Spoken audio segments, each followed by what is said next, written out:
Then, with his or her excess cash, the person begins to buy apartment houses. Within 5 to 10 years, this individual has not only made the shift from the E and S side of the quadrant, they have jumped their economic power in both the B and I quadrant, something that is hard to do in the E and S quadrant. Suddenly, the person who made the shift is far wealthier, making much more money, and has more economic power than the peers he or she left behind in the E or S quadrant. Imagine it. After 15 years, the numbers could be staggering. That is an oversimplified example of why I recommend some of the network marketing companies. If you truly work hard to make those in your network rich, they in turn will make you rich and very secure.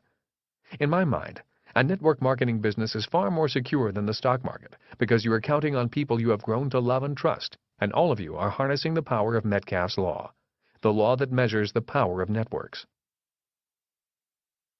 Networks harness the power of generosity. The rich and powerful understand the power of networks. McDonald's is a network of hamburger stands linked throughout the world. General Motors is a network of car dealerships throughout America. Exxon is an oil company with oil fields, tankers, pipelines, and gas stations linked throughout the world. If the rich and powerful use networks, shouldn't you?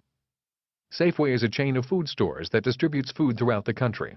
CBS, NBC, ABC, CNN, PBS, CBN are very powerful communication networks. Rich Dad said, if you want to be rich, you must build networks and link your network with other networks.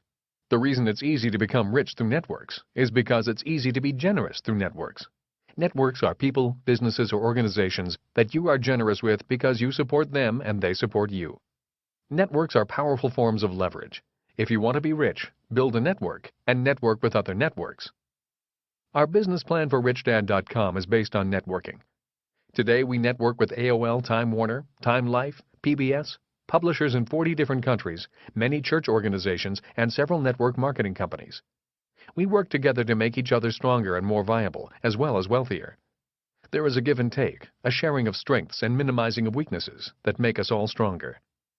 We have found that through being cooperative and focused on making sure the people we do business with do well financially, we grow exponentially. I have noticed that individuals or businesses that primarily focus only on making themselves rich or taking more than they give do not make good network partners.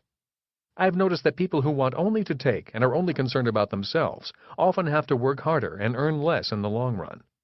Additionally, I have met so many people who form a business by borrowing money or raising capital from friends, family, and other investors.